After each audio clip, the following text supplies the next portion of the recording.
साथियों नमस्कार।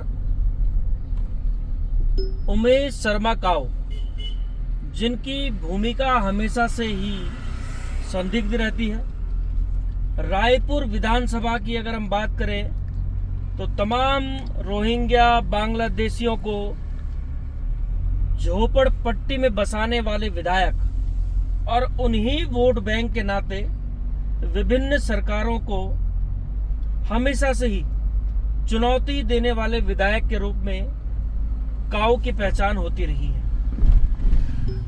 काऊ प्रधान के द्वारा आपने देखा किस तरह से शिक्षा विभाग के एक अधिकारी को उनके साथ जितने भी उनके कार्यकर्ता थे अभद्र व्यवहार किया गया, मारपीट की वहां पर नौबत आई। तो हिंसा का हम विरोध करते हैं और हमेशा से ही करते रहे। और उमेश शर्मा काऊ का क्योंकि जो परिचय है या फिर हम यूं कहें कि उनका जीवन परिचय है, बाहरी वोट बैंक के नाम पर अपनी गुंडागर्दी रायपुर विधानसभा के कोने कोने तक फैलाने वाले विधायक के रूप में वो जाने जाते हैं।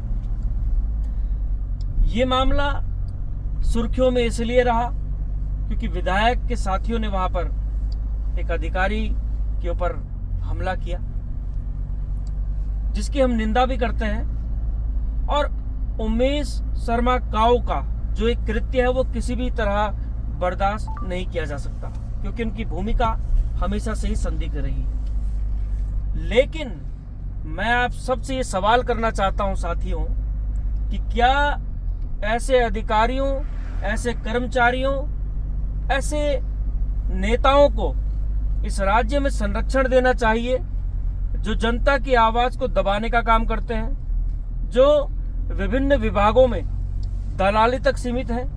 आम आदमी के काम यहाँ होते हुए कभी दिखाई नहीं देते, लेकिन रसूखदार लोग दलाली जो देना चाहते हो ऐसे लोगों के कार्य प्राथमिकता में रखे जाते हैं। आज ईमानदार कर्मचारी, ईमानदार अधिकारी, ईमानदार शिक्षक और ईमानदार नेता अपने ही राज्य में असहाय सा महसूस करते हैं और इसका मुख्य कारण इसी तरह के अधिकारी, कर्मचारी और वो तमाम नेता हैं जो भ्रष्टाचार को बढ़ावा देते हैं। तो ये भी हमें सोचना होगा कि भ्रष्टाचार को बढ़ावा देने वाले ऐसे तमाम अधिकारियों, कर्मचारियों के ऊपर लगाम लगाई जाए, दलाली करने वाले लोगों का चिन्हीकरण किया जाए, इनकी अवैध संपत्तियों का पता लगाया जाए और इनके ऊपर अब स्ट्राइक करने की जरूरत है। इनके ऊपर अब हमला बोलने की जरूरत है क्योंकि इस राज्य को इन लोगों ने मिलकर इस तरह से लूटने का प्रयास किया है और अभी तक कर रहे हैं, जो कि